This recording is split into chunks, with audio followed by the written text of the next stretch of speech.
Happy Strong Family weekly live stream coming at you every Sunday.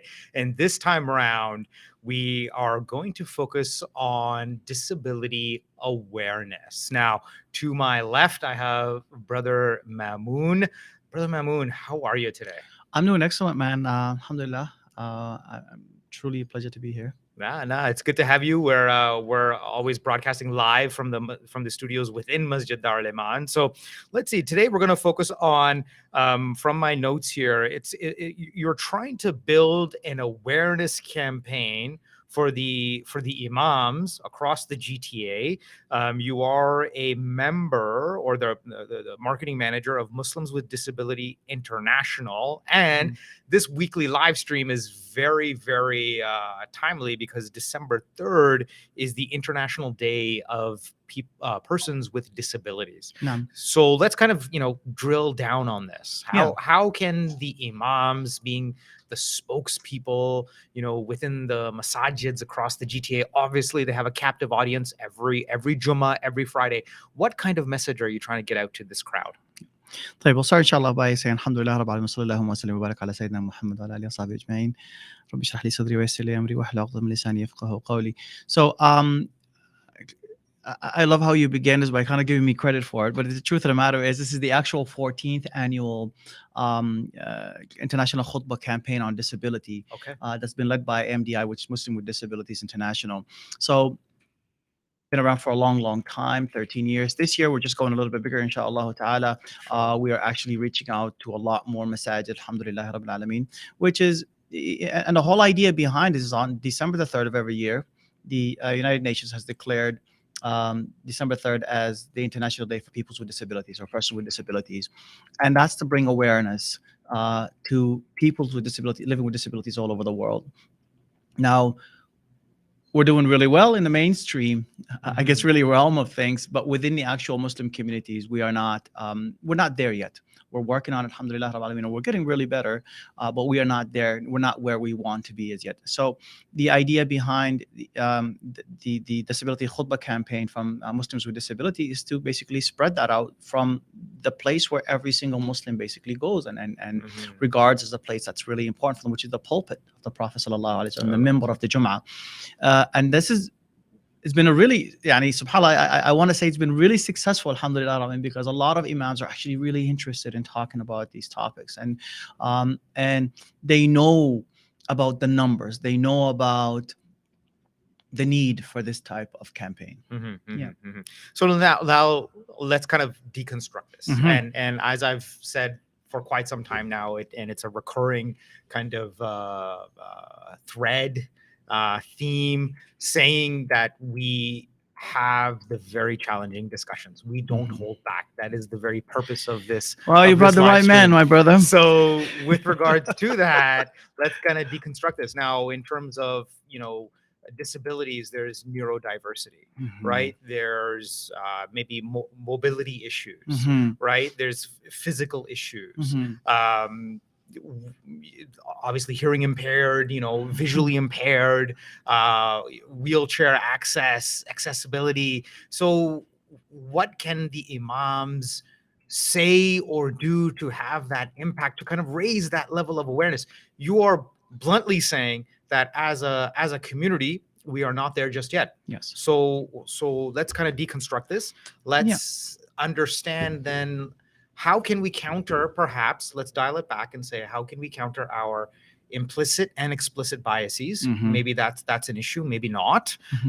What can we do to raise that level of awareness? And then how can we action it? So this is actually really a huge set of questions that I think maybe... Well, we got a good 45 minutes here. So there it is. So I honestly just always want to begin by framing the discussions that we're having within the actual Islamic perspective, right, for us as Muslims. The truth of the matter is that from the world right now, there's about 1 billion people who are living with disabilities. And that number is staggering. It's really huge. Almost works out to be, before we reach 8 billion people just a couple of weeks ago, almost works to about 20% of the population, really, of the world, really, if you think of it. That's really a big number, right? 15% of the world population, right? Sure. But in Canada itself, for instance, because we do live a lot longer. Alhamdulillah, Rabbil Alameen. That number is even larger, right? So there's about 22% of Canadians who are living with disabilities. So how do we talk about these topics from an Islamic perspective? And I always like to go back to the Quran and the Sunnah of the Prophet sallallahu alaihi wasallam. And this is really important because we want to move beyond telling stories, right? Because when we started this campaign, for instance, the khutbah was always about the one companion that everybody knew about, right? And the one surah that everybody knew about, right? About disabilities. So these are really important verses of the Quran that talk to you about how Allah subhanahu wa ta'ala has admonished the Prophet sallallahu alaihi wasallam, just because, not even because he hurt the feelings of someone, but because he lent more importance to other people who were around, who the Prophet ﷺ saw because of their social statuses and so on, that they needed to be talked to more than anyone else. But then Allah subhanahu wa ta'ala, gives them that admonishment and said, no, that's not the case. Everybody is just equal. Everybody's just as important. And that's an important story to have for us to have, right? And I think it's really important because you guys are a family show and show that talks about this. I think this is a very important story for us to talk to our children about, because that's really the beginning of it, which is the fact that Allah subhanahu wa ta'ala has created everyone equal. Allah subhanahu wa ta'ala tests people differently. And Allah Azza wa Jalla has tested peoples with disabilities with their disabilities. That's really the test that they have actually are going through. But what do we do about it, right? What is it that what is that we're supposed to be doing to live that really sunnah of the Prophet ﷺ when it comes to people with disabilities? And I'll go back to the same idea of Abdullah ibn Maktoum, for instance, the same companion of the Prophet ﷺ that has been mentioned in this verse of the Quran. We talk, okay, well, what was he? What has he done? And how did the Prophet ﷺ treat him? So one of the stories that we have really, really important, and I always want to make this really, really clear to everyone, is because we always look at people with disabilities as people who have less of an obligation towards our religion, so therefore we make less of an accommodation for them to be in the mosque, right? So the story also goes that Abdullah ibn Maktoum one time, asked for permission to just pray in his home because he's blind, right? And he cannot come to the masjid of the Prophet ﷺ. And the Prophet ﷺ asked him, do you hear the adhan? Do you hear the call to prayer? Right. He says, yes. قال فأجب. Respond. Right. So here immediately it actually gives you this whole idea of the Prophet ﷺ saying, okay, do you hear if you can hear the adhan, right, then you have the same obligations that all other Muslims have upon themselves. But there's got to be some sort of accommodations being made. And that's really what we're talking about here. So Abdullah ibn Maktoum himself, for instance, was responsible for calling the adhan. Now, I don't know about you guys, but if you call in the adhan, you need to be able to see where the sun is. You need to be able to, that's really the only thing is, you need to be able to know where the sun is. You need to be able to determine if it's time for salah, how did he do that? And we know that the answer for that is that he was provided with some sort of accommodations, to the point where even in Ramadan, where the Prophet ﷺ, for instance, the beginning of the Sawm, for instance, Imsak time, the Prophet said, no, he said, no, listen to the adhan of Abdullah ibn Maktoum, not the adhan of Bilal. That, because Bilal was more conscious. He was really, really concerned of the moment that the time comes, he'll go ahead and make the adhan. But Abdullah ibn Maktoum, the companions would say to him, oh, it's time. And then he would hear it from someone else. Oh, it's time. So he had the accommodation. It shows you the fact that he had accommodation from the Prophet ﷺ to tell that to help him in actually performing the duties and the job that the Prophet ﷺ himself has given to him. So that's really, really crucial for us to understand, right? So not only did he give him responsibilities, but he also gave him that accommodation that he has done. Okay. So that's the frame that I really want to talk about in the actual khutbah, in the khutbah campaign itself, where we don't want to just talk about Muslims with disabilities as just, part of our community, they're masakeen, we need to help them out. No, I say no, let's empower peoples with disabilities. Let's go ahead and give them roles in the actual community itself. And let's allow them to lead in the actual community. So when the Prophet ﷺ, for instance, would leave the Medina, Abdullah ibn Maktoum, for instance, wouldn't travel with him because he's blind. He can't see in the battles and wars, for instance. So what did he do? He was left with an important part, which is to lead the people of Medina in Salah, right, and in their actual civil affairs. So then let's take this a step further, because I'm just going to pick apart the fact that you said we want to go beyond, we want to transition beyond just stories. So then how do the imams, or how do we as a community do that in transitioning beyond just stories or hadith or the background information? So everything has to be actioned, and it's really nice to feel like you want to be inclusive. It's really nice. I mean, we've been hearing it all the time. Inclusivity, diversity. It's a beautiful thing to have, but it has to be actioned. 100%. And the way you action that is by providing this accommodation that we're talking about, right? So we're really good with parking, but it's not because we want to. I mean, really frank. So I live in Canada. We live in Canada, right? Where you cannot have a parking lot without accessible parking spots. Right? True. It's not something that, and I'll tell you something right now. I genuinely, this is the negativity coming out of me, but we'll move it into the positive thing. I genuinely believe if it wasn't forced upon us by actual bylaws and so on, that we wouldn't care enough to create them. I genuinely believe that, right? But now I talk about, well, let's talk about spaces for people with disabilities to actually pray in the masjid. This is something that's important. So even when we talk about, and you've mentioned this at the beginning, but there is a broad range of disabilities, right? So physical disabilities, we have a member of our community who's really vocal about this one. We talked to her about it, but she's been kicked out of the masjid so many times because she's in a wheelchair, because people assume immediately because her wheelchair is outside and so on, that there is some sort of najas that is impure for her to bring her wheelchair into the actual masjid, and they say, okay, really? Keep it off the carpet, or stay it off this way. I say, well, that's a good idea, because some people, we do take off our shoes when we come into the masjid, and therefore that's a good idea.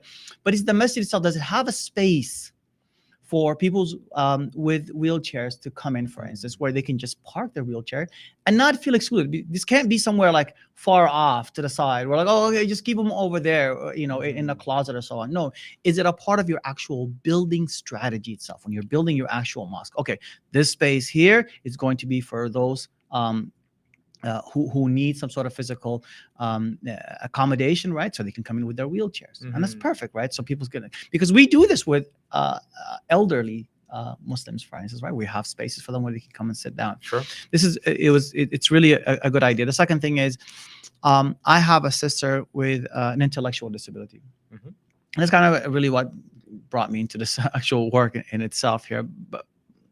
And one of the things that not just her, but I've heard the story as well from a lot of people, is the fact that she doesn't like a lot of noise. She doesn't like a lot of people around her. She doesn't like all of these things that just happen in a masjid, like a lot of touching, like we're really touchy-feely, right? We as Muslims, right? But we have to provide some sort of accommodation as well. So I always say, well, there needs to be a place for her to be in the masjid, right? I don't mention names of places. Should I? No. Please. Okay. But we know of. But you can still illustrate the point. Yeah. But we know of masajid, for instance. I know for a fact of masajid that I've actually experienced where some people with disabilities, for instance, would make a noise, for instance, during the actual salah or so on, right? Or in the actual, and then the imam would literally stop his khutbah and say, "Hey, you mothers, if you can't control your children or your people," and these are not children, so we people with disabilities are not always children. They're actual adults who need to be included in our community itself, right? But then they just immediately make you feel unwelcome. I know of a lady, for instance, who vowed not to bring her children back to the masjid because she was singled out like that by the imam of that masjid, right? And no longer came to the masjid. And this is not devastating just for I want to say the child himself who had a disability, who now lost on the opportunity to actually learn and to be a part of our community, but also the mother who's literally for 20 or 30 years quit going to the masjid because she has no other way to come to the masjid except for with her son or daughter. Okay. You see what I'm saying to you? So what type of accommodation are we providing for such people? Right? Is there an actual quiet room that you can go into the masjid? Because we're able to do these things. We just don't think about them. And the reason why we don't think about them, and this is the third point that I'm trying to make right now, because we don't have people on our boards, right, who are actually also a part of the disability advocacy groups. Yeah. Or people with disabilities. I would agree with that. There's this 100%. amazing motto that DEEN Support Services has, and a lot of disability advocacy groups has, which is nothing about us without us. Love it. Don't choose for me the size of my parking space without asking me. You don't know, right? Don't design the masjid for me without asking me how should it be designed. Don't place an elevator in a masjid for me or an organization without asking me what type of elevator I'm looking for or what kind of. These are the main really issues that we need to be talking about, which is that when we talk about accommodations from a bigger perspective, right? Now, Brother Mamoun, let me again go back to something you said, and I'm doing this to kind of spur the conversation, to move the needle on the conversation. And that is when you're, building masajids or when you're constructing masajids. For the most part, even here within Masjid Darul Iman, we're going through a number of renovations and whatnot. It used to be an old GE building. That's right. But I will be the first to say probably the majority of, let's just say upwards of 95% of all masajids now in Toronto are baked, fully done. There's no more construction there. You can do renovations for sure. But with that practicality now, how can the boards or the committees, what kind of roadmap can you give them to say, here are some, as you already illustrated, two very clear examples. What can they do to accommodate? Is it maybe having that quiet room and saying, okay, here's your masalla, or here is the Jummah hall, or here's, prayer space for men, here's the prayer space for sisters. Now, do you renovate? Do you do construction to create that quiet room?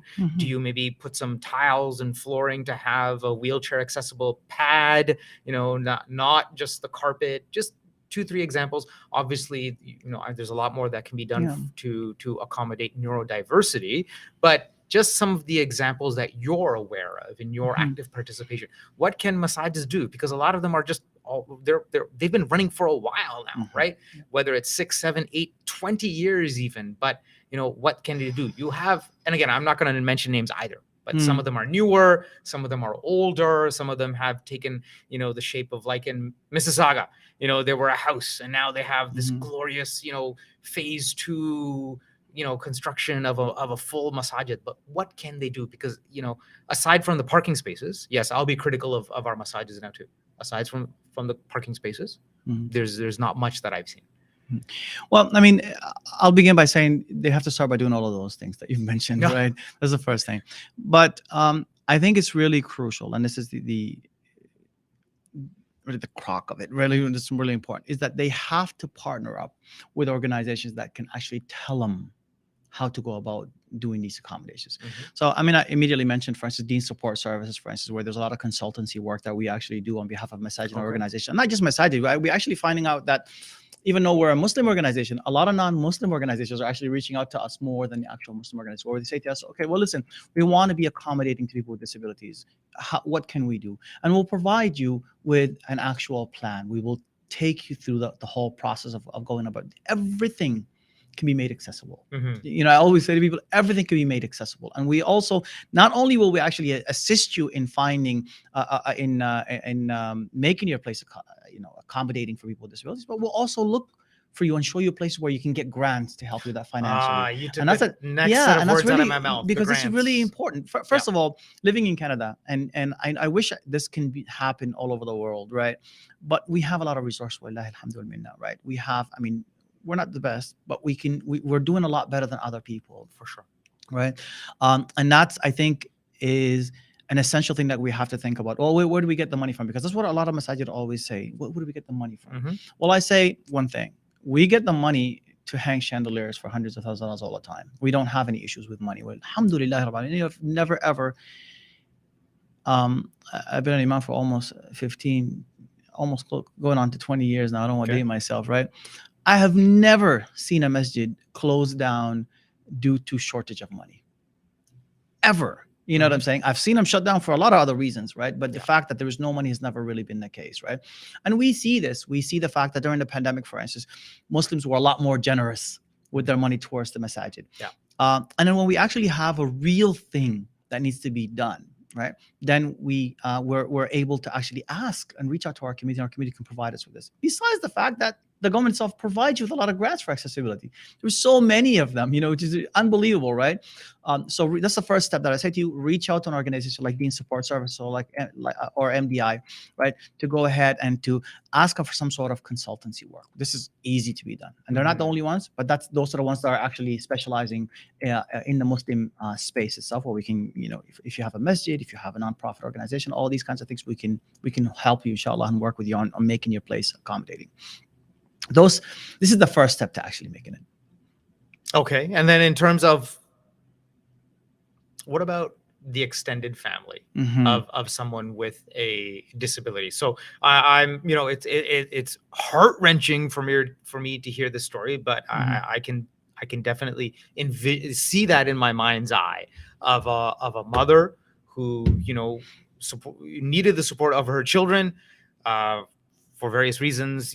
They were basically not, picked on, and now that family is not coming to the masjid, effectively, right? The masjid. So what can we do to make sure that there's some kind of support structure for the family as well? Is it, and again, this is very much kind of like a circular thing here. We're going to back to touch upon a few, what I think is our essential topics here. What can we do in terms of education? What can we do for accommodation? What can we do in terms of just making people understand?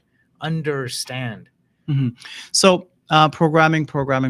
I always, these are the things that are really. This is the media director in you now? This is the key to, I think, every single masjid, right? And how we do it. We are very concerned, unfortunately, with the physicality of our masjids, to the point where sometimes we're a little lacking in the actual planning of managing our programming. As they say, we're so concerned with the carpets and the chandeliers, and we're not concerned with the actual what happens on them, right? Because to us, we always have this whole idea of just have the space and people will come about. But no, you have to look at the actual need of your community, right?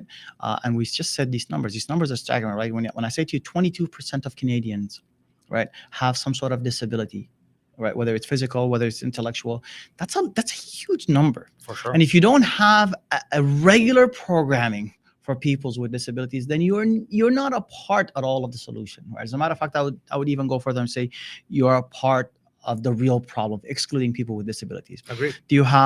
Is your website accessible? I'll go ahead right now and I'll challenge you guys. Is this program here right now, for instance, closed caption? Right. Oh, okay. You see what I'm saying to you? Right. So this is what we're talking about here. For those who can't see it, for instance, how about is it transcribed and then the transcription itself being provided afterwards in the actual in whether you're on YouTube or Facebook, or is it a part of your actual description that you'll have? Right. So these are the things that we really have to think about. But you wouldn't know these things. Again, you wouldn't know them unless you've engage with people with disabilities in the first place. So that's why I always go back to it. Nothing about us without us. You've got to connect with people with disabilities so you can actually understand what the needs are in order for you to be able to provide them with the actual programming. I know of a couple of masajid, for instance, and unfortunately only a couple of masajid in the whole world, honestly, which is really sad to me, right? That actually provide, for instance,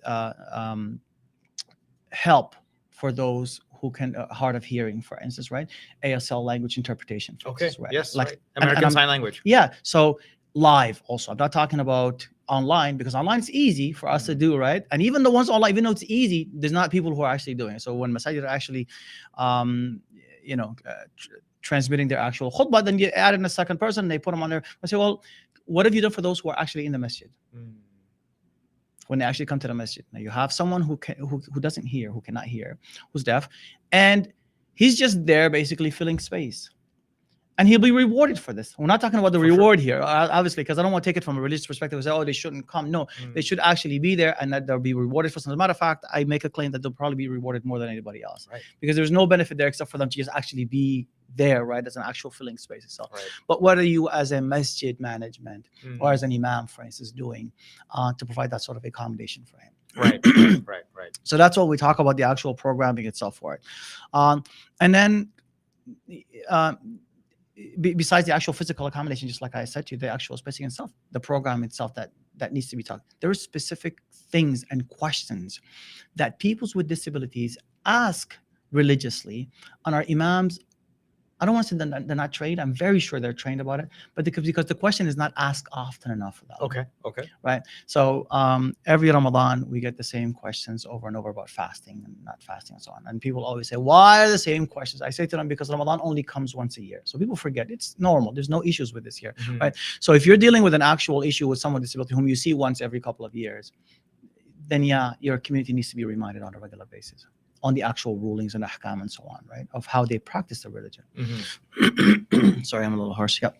So then you're saying, to kind of follow that thought through, would it be, it's really necessary to kind of remind people, isn't it? Regularly. Because people just, I mean, look, memory is always short-lived. Yeah. You know, people are not, they're always prone to forget. It's part of insan. It has to happen regularly. You know, when I mentioned these numbers that I mentioned to you, when we say, okay, there's 22% of Canadians with disabilities, right? And I'll ask people at the masjid, just look at that. That's one almost out of every 5 people, if you think about it, right? Right. But do you see that? And it's no. The answer is no. Well, I say, well, why not? Right. So are we doing enough? So they're not coming. The only answer is that they're not coming, right? And they're not coming for reasons. Some of these reasons are very obvious. That's just because they don't get any benefit of of it, or it's really difficult for them to actually have access to the masjid or the actual what's being said there, what's happening. Do you have specific programming for people who are hard of hearing or the people with disabilities of some sort? At any place. I mean, I only know of one. May Allah bless him, Sheikh Abdullah Hakim Quick. I feel like I'd love to drop his name here, because I think he was one of the first ones to actually start an actual class of people who are hard of hearing or deaf, right? And this was back in like the 90s. And this is like unheard of, like even in anywhere that you think of, right? But this was something that was really important to him. And now, alhamdulillah, I mean, Sheikh Abdul Hamid, for instance, has also been doing this on a weekly. May Allah subhanahu wa ta'ala give him shifa. He's been doing this program on a weekly basis as well, right? It was happening. And now he's been sick. He hasn't been feeling well, subhanAllah, for a couple of months now. But I'm seeing the community missing him already. They're mentioning, oh, we want someone else to come and to do the work for him. And it requires patience. It requires being able to know how to deal with people with disabilities themselves, right? So then let's go to producer Kashif. Producer Kashif, do you have any questions? Producer Kashif. Yes, Jazakallah khair. We did get a few come in from the stream here, so I'll just display them. So someone was, I think you were mentioning organizations. So someone says there's also Mosin org in the USA. Okay. So that's another one that we can work with. On the topic of that, let me just share some of the websites that Imam Mamoun was mentioning. So DEEN Support Service, or sorry, this one is the Disability Khutbah he mentioned. So this is Muslims with Disabilities website here. And what you're showing us here is the actual website itself for the imams to actually come in and to actually sign. So if you just want to scroll up a little bit, I'm going to show you a couple of things here real quick. So this is the actually sign up form for if you're masjid, for instance, or you are an imam, is actually committing yourselves to making a khutbah on disability on December the 2nd. This is really, really important. Alhamdulillah, we have got close to 150 imams who have actually committed to it, basically, right? Who have spoken to, but we've got about 50 people who have actually signed up from all over the world. Alhamdulillah, I was really impressed this year. But we have imams from as far as Malaysia, Pakistan, Nigeria, the UK, the US, and Canada. Were endorsed by the Council of the Canadian Council of Imams, Canadian Imams Council. So we know that all of their imams are going to be, and that's a lot of imams who are going to be basically talking about the actual khutbah. But if you sign up for the actual that form over there, you're going to receive an email from us, inshallah ta'ala, about what type of talking points do you actually need to actually have, which is really important, because absolutely, it's not just always about, I see a lot of imams who want to move beyond the storytelling. They want to move beyond, but they don't really know what to say. Right. So in this actual, and this is the actual, I do have the package here. I don't know if you actually want to show it. This is just a PDF form of it, but it is a PDF format that you're actually going to get. It's an accessible format as well, right? So it tells you a whole bunch of things about the actual the program itself. It tells you about what the khutbah campaign is about. It tells you about what the perspective of the Quran and the Sunnah for people with disabilities. It tells you about the story of Ayub alayhi salam, right? For instance, is a prophet who's, when we talk about representation of how Allah subhanahu wa ta'ala provides representation all over the place, but he's a prophet was bedridden for almost 10 years, right? We talk about how he was accommodated by his wife, and she was his caretaker for almost 10 years, right? So all of these things, you know what I mean, we mentioned for you. So it's not just stories, but we also talk about how the Prophet ﷺ has empowered Abdullah ibn Maktoum, for instance. We talk about the Prophet ﷺ talking about the value of taking care of those with disabilities and how he himself has provided accommodation. So it's not just storytelling. It's not just like we talk, oh, here's a story, you should feel sorry for them. No. Here's what needs to happen in order for you to actually serve, to do your job. And I always say, like, to the masajid, your job is to provide spiritual service. Yes. Do it. It's as easy as that, right? It is. And here is the means for you to go ahead and to do it. It's not, they're not things that are difficult. If you are in North America and in Canada, for instance, there are so many grants that are available for you to be able to actually provide that kind of service. Right. So let me ask then, Brother Mamoun, will DEEN support services then actually help the masjid in terms of completing the application process, getting through all the particular steps? Like, look, I myself am on the board of Masjid Darul Iman here in Markham. And yes, alhamdulillah, beautiful masjid. Thank you. Yeah. But still, a lot can be done to make this masjid and any other masjid better, for that matter. There's always room for improvement.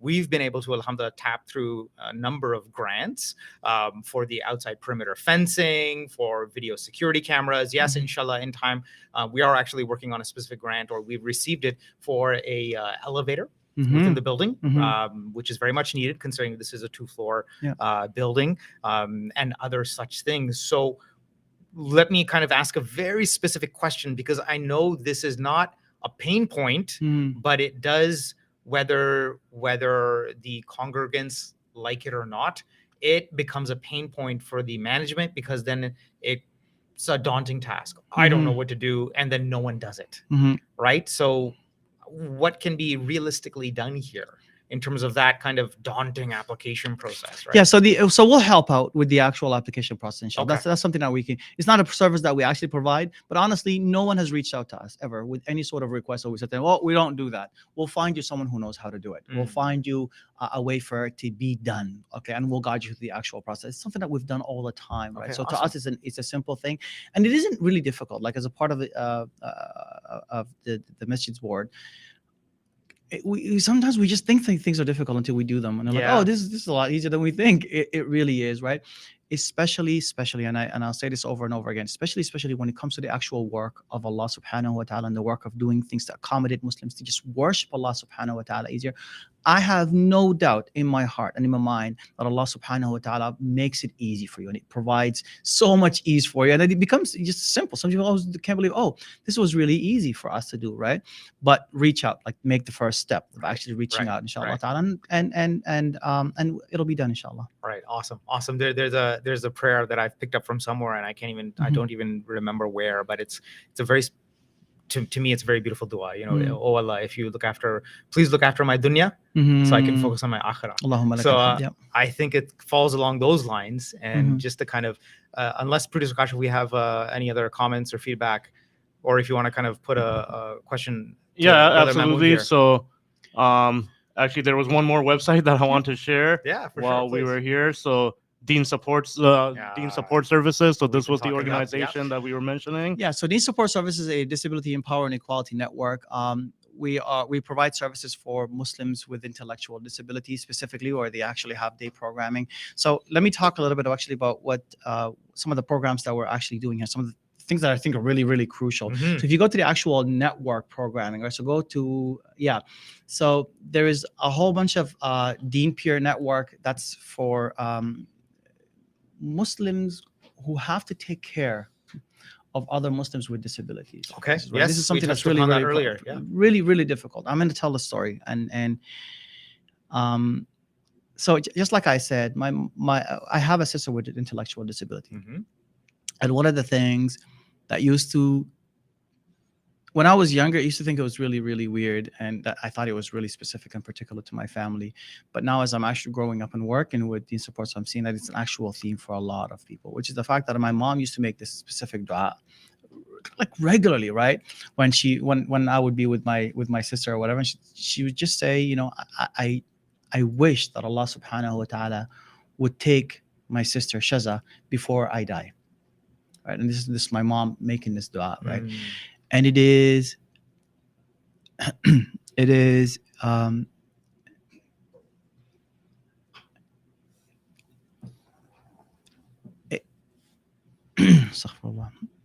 I think it was really funny for me at that time to actually hear it as a child, right? But the truth of the matter is that there's a lot of mothers who are actually having this feeling because they can't understand how anyone will take care of their sons and daughters, right? Like how the parent could. Like they themselves can, right? And at the same time, they didn't want, I mean, she did not, rahmatullah, may Allah have mercy on her, mama has passed away, but she cannot imagine, sorry. It's okay. Yeah. Look, this is an emotional story. She couldn't imagine how wanting to burden anybody else with her as well, right? Because to her it was such a difficult thing for her to do so, and well, she didn't it's a want responsibility. It's her duty. Absolutely, right? Absolutely. But this is not just a feeling that she had. You know, just a couple of months ago, for instance, one of our board of directors has told the story. And she said it's a dua that she regularly makes, right? And this is, and that to me is so painful and so hurtful, right? Like how people are living in that sense, right? So through these peer network programs, you can sit down with people who are like-minded, right? Who can actually take you through that whole support idea, right? Who are going through the same experience. Who are going through the same experiences as you, right? And who can provide that sort of just brotherhood or sisterhood feeling, right? Where you can actually have it. My father, for the first time, I think, in his life, came to a meeting of not too long ago, and it was an actual gathering, and he was just the whole drive home, driving him home. He lives in Niagara Falls. I went to pick him up, and then I brought him. The whole time he's just talking about like how amazing this is, because he genuinely thought he was the only one who had this sort of burden, or who had these. And my mom used to think this was such an Islamic dua to make, even though she still made it. She thought it was so evil of her to make, right? Like you asked for your son or your daughter to actually die before you, right? But to her, this was just the only solution that she has. And now all of a sudden, my dad is seeing the fact that there's other people who actually have the same feelings themselves, and they can actually provide that kind of support, right? So this is one of the networks. I don't know if you want to show the actual website, the website once again, but we also have the Vision Network as well, and that's also for people who are blind. Right. And this is led by our brother Azhar. And he's honestly just a really amazing man. I'll mention the last program that he had, for instance, was about technology and those who are blind, for instance, how to actually use your phone, how to use your all kinds of, and it's always positive work that's coming from it. That's beside obviously the actual main program that we actually have, which is the day program that we have, where Muslims with disabilities will come in, they learn all kinds of skills.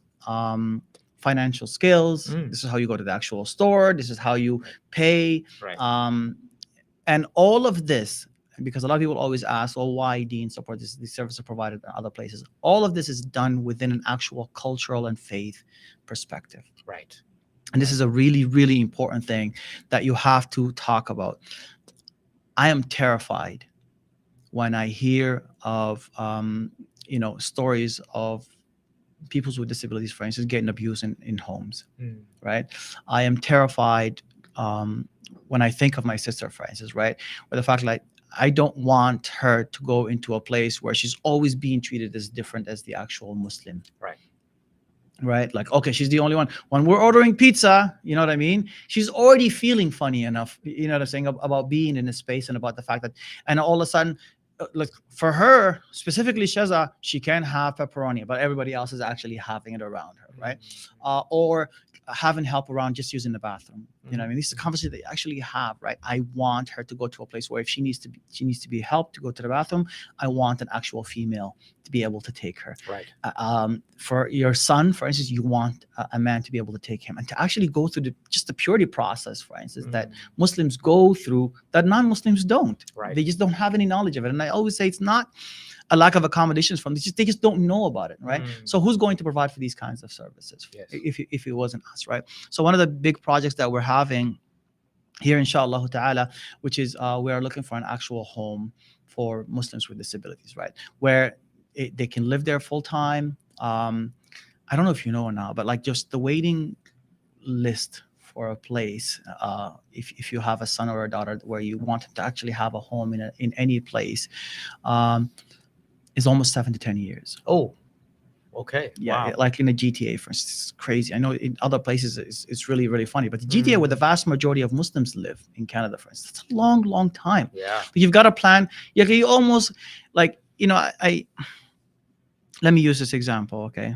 And I'll use it. It's a personal example as well. But I'm having this discussion with my father right now about the fact my sister is 40 years old. My father is in his 70s, and I don't want to say he no longer can take care of her, but he needs to start transitioning her into a place where she can live on her own. Sure. Right. And this is a funny discussion because Muslims immediately, from all over the world, this is not what we do. We don't put our children in homes. We don't do. But I always say that discussion has to happen now because we don't live in the same style as back home places, right? So even though there's that back and forth discussion happening between me and my father, well, where is your sister going to go when I'm no longer here, right? And I'm more than happy to have my sister in my home, for instance, but I don't have the ability to do it. Like the physical ability to do it, right? You know what I mean? Like, so, and then at the same time, I have this argument in the back of my head where I want to say, I want my sister to live a normal life. And I know for a fact if she's in her 40s right now and she's living normally, she would have her own home.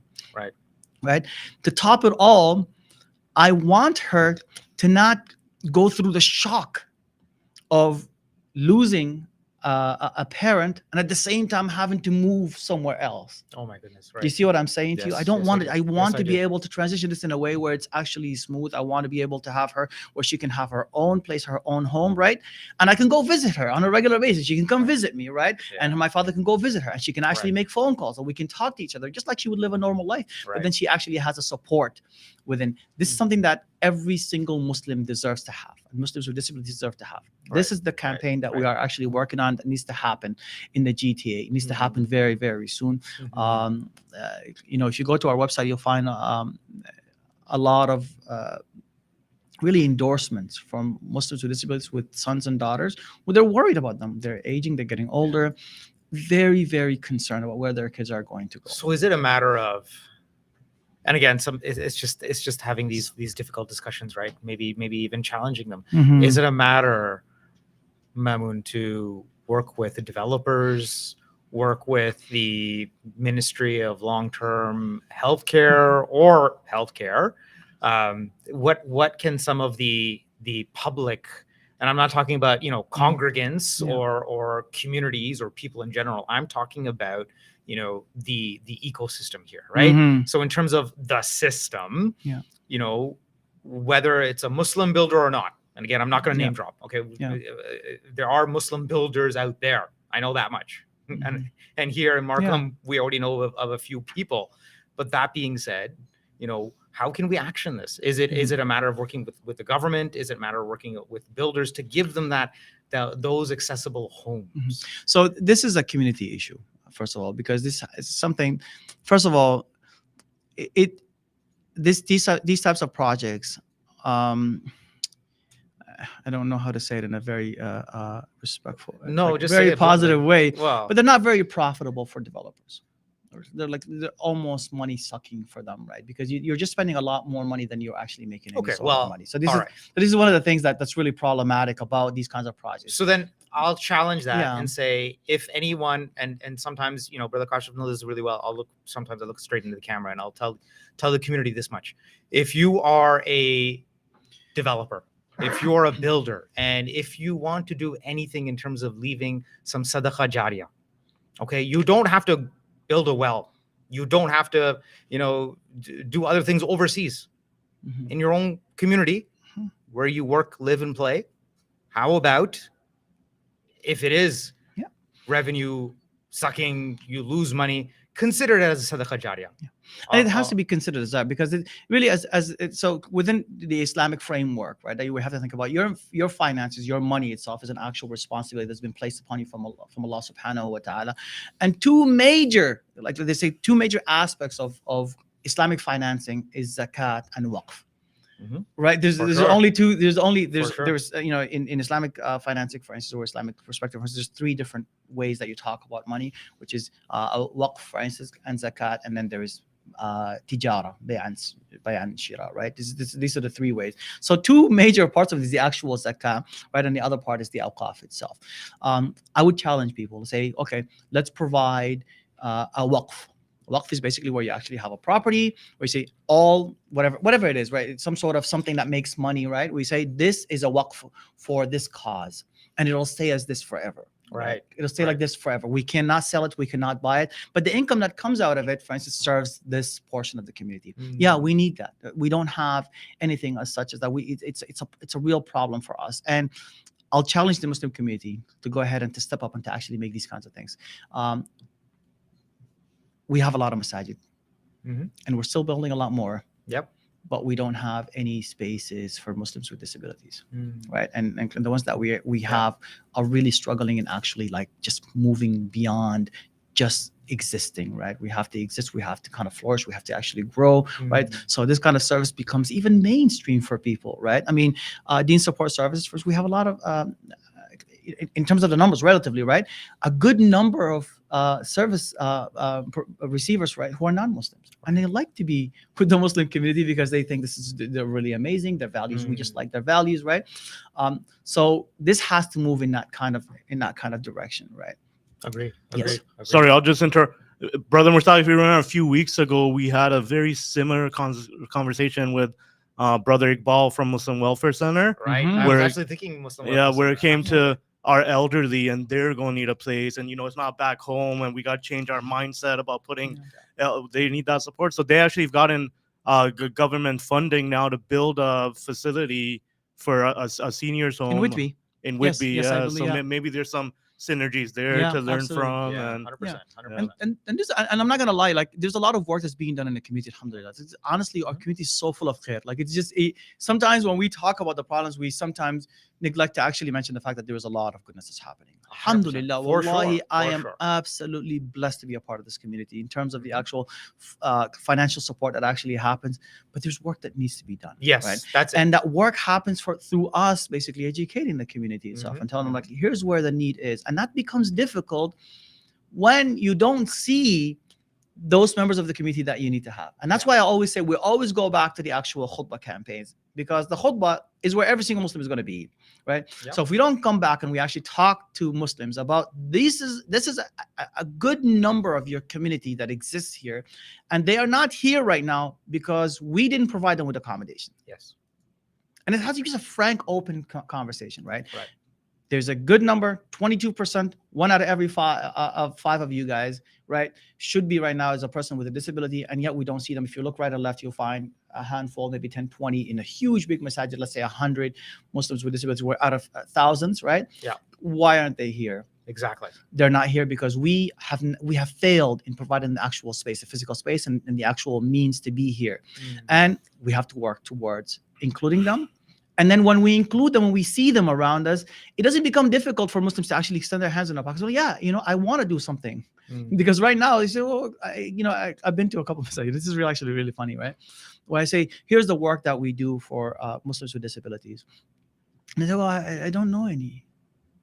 Oh, really? Yeah, Allah, it's happened so many times. And I said, this is really weird because the numbers speak completely different. So if Canadians, for instance, Canada, right, where there is no intertribal marriages. There's no, the numbers are that staggering, right, when it comes to intellectual disabilities and actual physical disabilities and so on, right? So I'm going to assume that us coming from places where our health system is a lot worse, because a lot of us are immigrants, right? Where we're having so many things that I can say as predeterminers to really is that we these numbers should be a little bit larger in our communities, right? And yet you're telling me that you don't know any. So something is amiss, something is wrong, right? I may not know, I can't really put my finger on it. It's either we're hiding our community members with disabilities, right? Which can be, because it is a taboo issue to talk about, like with our community, or just like the sister that I have mentioned earlier, for instance, they've gone through an experience where they no longer feel like the masjid is a safe place for their children and their sons and their daughters to be, or even for them as fathers and mothers of these places. Right. So, I mean, question. Sorry, we have a question, brother. Sorry, yeah. Before we end, we just have a few comments and a few questions. Please, so I'll just display those on screen here. So one of the comments was important topic, Jazakallah khair. So then there was also another, maybe we already have this, if you can point them towards it, specific points regarding masjid improvements in the form of a checklist would be helpful. So this actually is available for you to have. Jazakallah khair, Dr. Rashid, for mentioning this out. But if you go to our website, inshallah ta'ala, we do have, we can provide you with an actual like audit for your masjid itself. And sometimes it's not easy for us to just go through a specific checkpoint. It's really a lot. But what we can do is we can do a walk through your physical place, for instance, and provide you with that. But the first thing I always say, before you even have the physical space itself, let's go through your electronic means of actually disseminating knowledge as well, right? Because like a lot of places, we can do that immediately. For instance, you say to us, is your website accessible? Do you have closed captioning, for instance, right? Do you provide classes specifically to those with disabilities? These are things that you can check on immediately, right? But yeah, that's a service that we can also provide, inshallah ta'ala, through DEEN support services. A question came in, but maybe the participant missed it because we talked extensively about this. My masjid, not going to name them, always says that the cost to accommodate doesn't make sense and is restricted because there's very few people that will benefit. Is this a valid reason? Absolutely not. Just like we said, 22% of Canadians are living with disabilities. Yeah, and again, as Brother Mamoun mentioned, there's so many grants, right? There's so many grants. It just makes no sense. This is an argument. This is a lazy argument that's usually made because it does require work. Again, I said to you, it's easy, but it does require work. So it's not like difficult to get it done, but it does require some sort of actual work, and it requires for you to care about the actual topic itself and the actual issue that's happening. If you don't, and your community doesn't, honestly, the leadership is so important in this, right? And if your masjid doesn't think of a specific group of people, is because they're just not represented within your actual leadership. That's it. You just got to come back to it again, right? That's it. If your masjid board doesn't have a Muslim with a disability on it, then I'm going to say to you, shame on you, because again, that's 1 out of every 5 Muslims. You need to have at least one that can tell you. And it's so funny because Muslims with disabilities are usually leaders in their actual work, right? So when we talk about, for instance, disability without, I'm going to just actually speak about this woman a little bit because she's like a really amazing woman to be. And may Allah subhanahu wa ta'ala protect Rabia Khidr. She's the CEO of these support services. She's also the CEO of Disability Without Poverty. This is a mainstream program. And just a couple of weeks ago, she was on Parliament Hill, for instance, advocating for and fighting for C-22. This is a bill that is meant to alleviate poverty for those with disabilities. I mean, these are the things and this is an actual Muslim woman that I just don't see Muslims tapping enough into her resources, right? Or even talking to her about it. Like, she'll tell you exactly what to do, when to do it on. Sister Rafia, she's a part of also the Scarborough community. She was one of the first ones to actually, I'd say, the two major masajid in the first two major masajid in our community, for instance, the Jamia Mosque, for instance, and on Dundas, by Dundas, right? And IFD, Islamic Foundation, for instance, she was the one to get them to actually become accessible because she's in a wheelchair. Rafia Clearfast, she's an amazing woman as well. You've got to just reach out and just say like, hey, how can we involve you in our masjid, right? How do we get this out of you? One thing I do want to point out with Imam Mamoun, like when we were discussing this topic, and he mentioned nothing about us without us. Absolutely. Imam Mamoun was very insistent that we schedule someone, a person with disability, to come on and talk about it, and that was the plan. But the scheduling didn't work out. So I appreciate Imam Mamoun, and inshallah in the future, we're going to absolutely and try I to make and, that and this happen. is actually interesting sure. because I you know, subhanallah, I had so much discussion with the two leaders of DEEN support services, right? Sister Rabia and Sister Rafi as well. I said to them, guys, I don't really want to be the speaker on this kind of topic. I don't have a disability, alhamdulillah rabbil alameen. And they were like, listen, you've been with us for years, you know what it's like. And all we want to do is just raise awareness. And sometimes it just also helps, right, to talk about the topics themselves without from someone without a disability. But the actual work itself, what needs to be done, I say to you, get in contact with a person with a disability, ask them, listen, how do we make this masjid a better masjid for you? Right. How do we make this masjid a place that that can have that's beneficial to Muslims? I mean, like, what else do you want your masjid to be? You know, like that's what it is for crying out. It's a masjid. That's it. Subhanallah. How do we make it into a better place? So one thing, one thing that someone mentioned on this podcast a few weeks ago was that advocacy is at the heart of change, right? You need to be an advocate.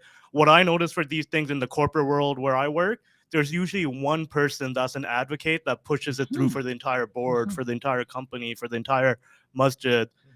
And as Brother Mushtaq always says, is that you, as an individual, you have to challenge your inherent biases, your own.